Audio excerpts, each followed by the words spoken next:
नमस्कार। जी जनाब, बातों बातों में हमारे दोस्तों से, हमारे दर्शकों से ये अनुरोध है कि हमारी ये वार्ता कैसी लगी, उसको हमको कमेंट में लिख के ज़रूर बताएँ।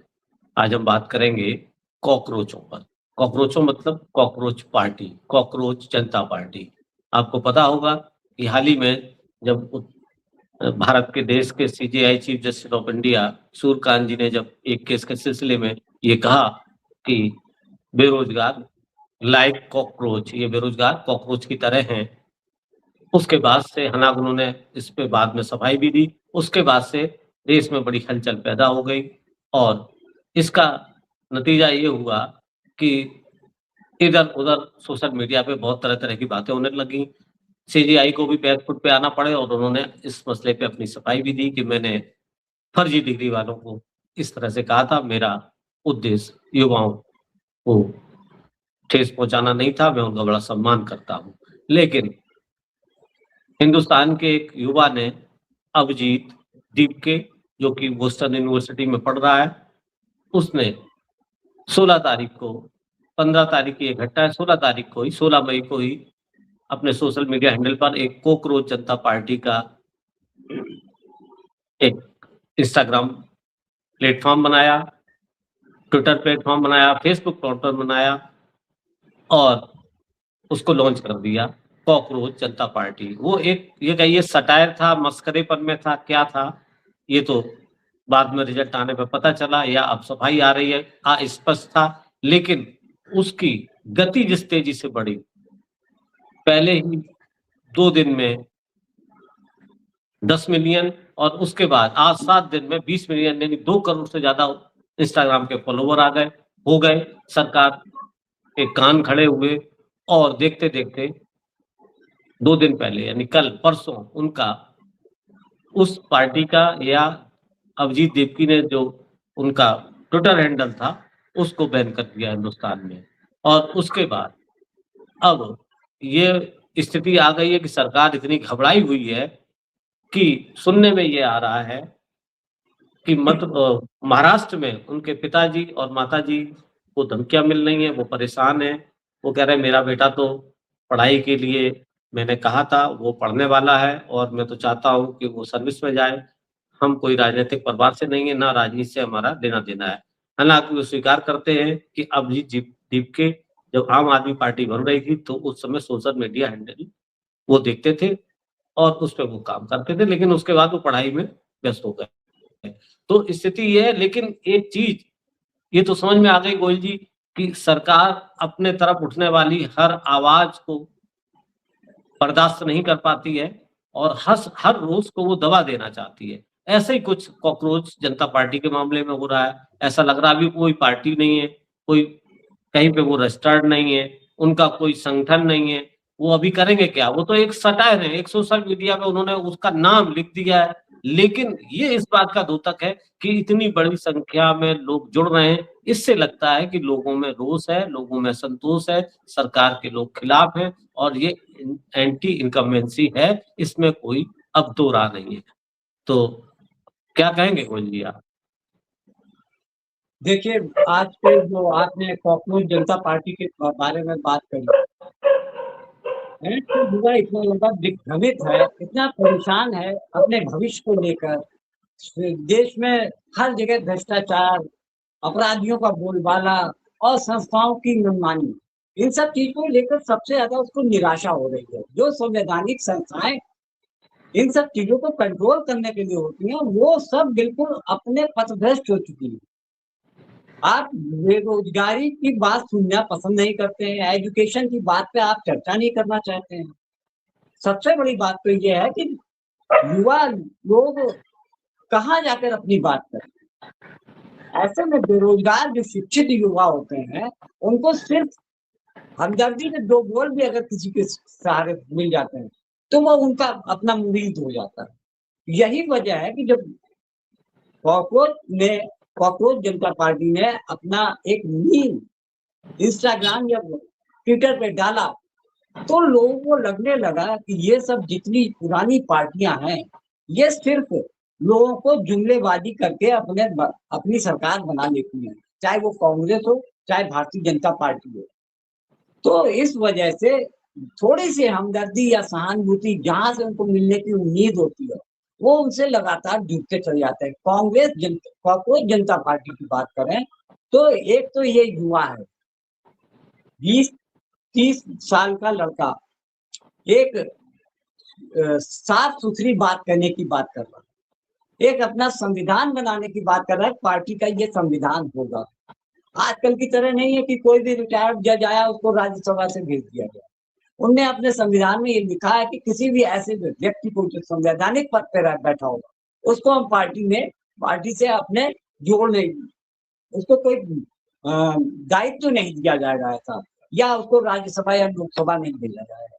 तो इसी तरीके से जो भ्रष्टाचार और जिस तरीके से महंगाई, मूल समस्याएं जो हैं, उसकी बात सुनने वाला कोई नहीं है। नीट का परीक्षा पत्र पिछले 5-6 साल से लगातार लीक हो रहा है और सरकार उस पे कोई भी ध्यान देने की बात नहीं कर रही। पूरा देश में नीट की परीक्षा के बारे में चर्चा हो रही है और उसके बाद अब केंद्रीय विद्यालय की परीक्षा के बारे में बात होने लगी।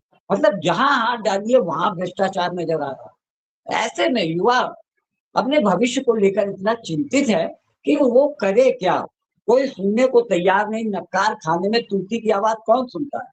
जी। युवा अपनी बात कहने जाते हैं, तो लाठियाँ खानी पड़ती हैं, परीक्षाएँ होती हैं, रद्द हो जाती हैं। तो ऐसे में और बेरोज़गार युवा को न्यायालय जाते हैं तो कॉकरोच बता दिए जाते हैं। जी। तो कोई भी संवैधानिक संस्था पूरी तरीके से निष्पक्ष होके काम नहीं कर रही है। ये जो गुस्सा है ना, युवाओं में जो गुस्सा है संवैधानिक संस्थाओं, सरकार और इन सब की मिली-भगत के कारण है। क्योंकि जी, उनकी आपको बात आपको सुनने याद वाला दिला दें, कोई उस नहीं। उनके संविधान में जो 5 चीज़ें उसमें ये भी है कि अगर चुनाव आयोग गड़बड़ करेगा तो यूपीए की तरह मुकदमा चलाया जाएगा। बिल्कुल। गड़बड़ करोगे, वोट चोरी करोगे, फेयर बिल्कुल। इलेक्शन नहीं करोगे तो मुकदमा चलाएँगे। ये सब सटायर के नहीं, रूप में उन्होंने बनाया, लेकिन ये नहीं लोगों को पसंद आया। आपको आपको बता दें कि 2023 में ये नियम बनाया गया है। जो चुनाव आयोग के जितने भी अधिकारी हैं, 2023 में चुपके से कानून लाकर इनको इम्यूनिटी दे दी है कि आप पे जिंदा रहते हुए आप पे कोई आपराधिक कारण मामला नहीं चलेगा। नहीं यहाँ पर चलेगा। सुप्रीम कोर्ट के जजों ने कह दिया इतनी इम्यूनिटी तो हमको नहीं मिलती है, उनको नहीं मिलती, जो किसी को नहीं है, राष्ट्रपति को नहीं ये मिली। सब लोगों को मिल रही है। हुँ। राष्ट्रपति वाली इम्यूनिटी है, राष्ट्रपति को शायद है और उसके अलावा किसी को नहीं है। जी। राज्यपाल उपराज्यपाल पे तो मुकदमा हो जाता है हो कि जाता जैसे है। पद, हुँ। हाँ, उनपे तो हो जाता है। हाँ। ये स्थिति है।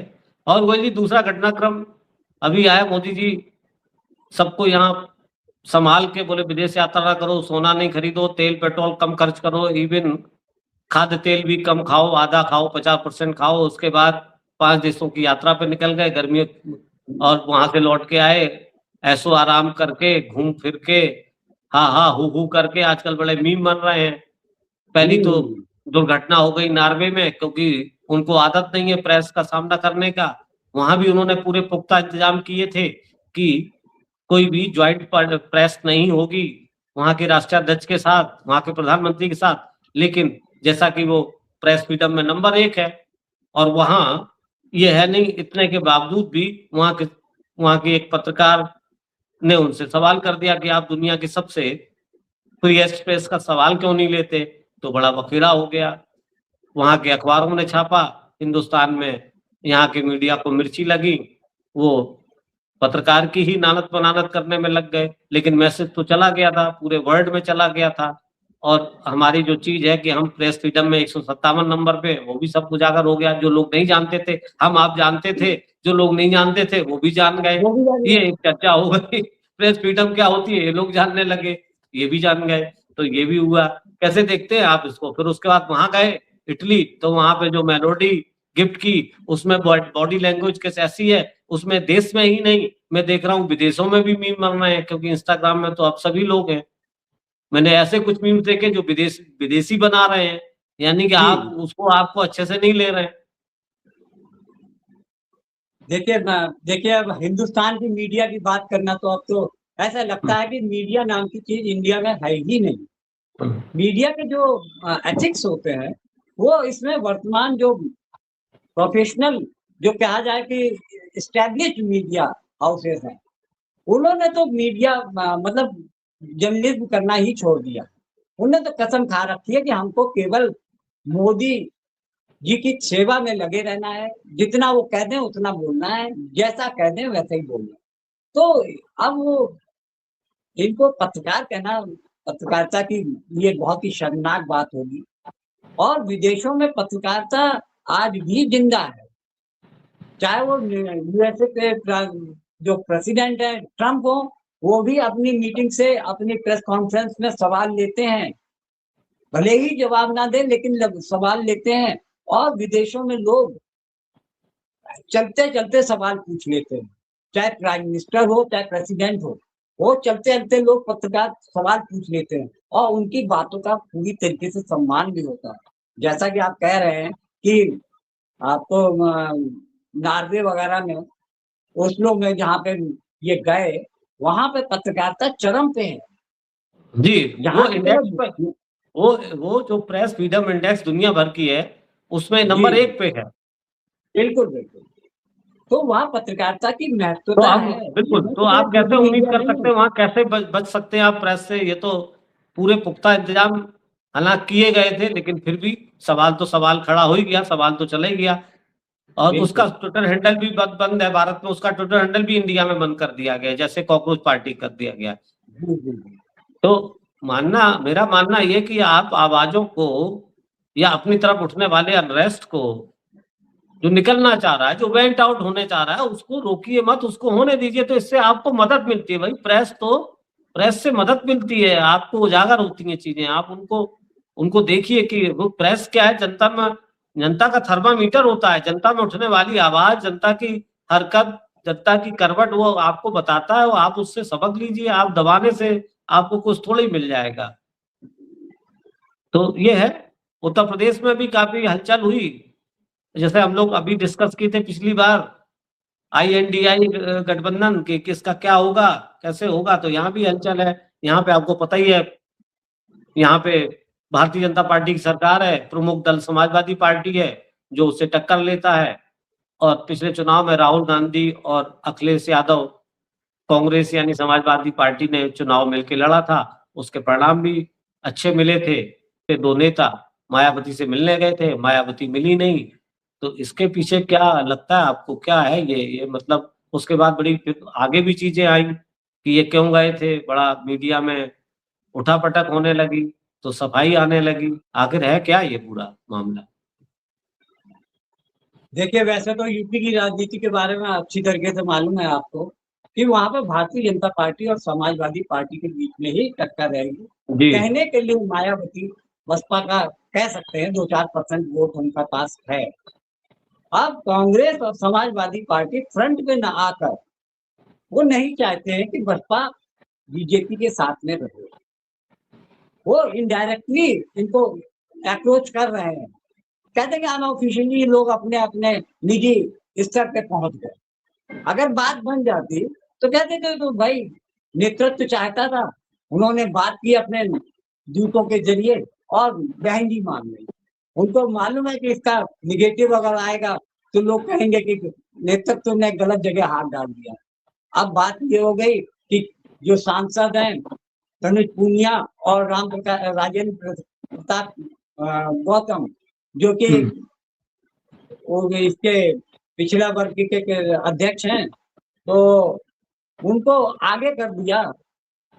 बात नहीं बनी तो कोई बात नहीं, वैसे असर पड़ने वाला नहीं है। लेकिन इंडिया ब्लॉक चाहता है कि कोई भी सूरत, कोई भी कमी रह ना जाए, कि लोग ये ना कहें कि आपने बसपा को साथ में क्यों नहीं। आपने अगर पूछा थोड़ी नहीं, बहुत भी आपने पूछा नहीं। ये भी तो पूछा नहीं आपने। हाँ, और वैसे भी मायावती साइलेंट रहती हैं किसी भी चुनाव में। पिछले 12 साल के चुनावों में देखिए कितना एक्टिव रही हैं। उनको तो लग रहा है कि बुढ़ापे में कहीं भाजपा नाराज ना हो जाए और जेल जाना पड़े। तो यही है कि आने वाले अब 7-8 महीने का समय है और सीधी टक्कर इंडिया ब्लॉक और भारतीय जनता पार्टी का एनडीए है जो वहां पे, वो वहां पे टक्कर में है। हाँ, एक बात की आशंका हो सकती है, एनडीए के साथ में जो छोटे-छोटे दल हैं, वो हो सकता है पाला बदल दें। क्योंकि उनको मालूम है कि प्रदेश में बहुत ज़्यादा असंतोष है सरकार के प्रति और ख़ास तौर से योगी आदित्यनाथ के खिलाफ में।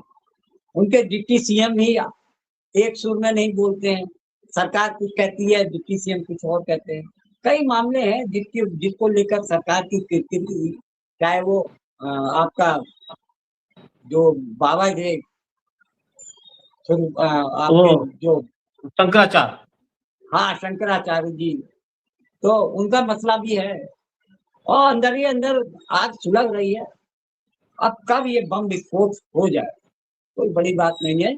चुनाव चुनाव राजनीति का और संभावनाओं का खेल है। एक दूसरे के गुट से इधर से उधर आना-जाना राजनेताओं की फितरत होती है, इसलिए इस चीज़ को बहुत बड़ा नहीं मानना चाहिए।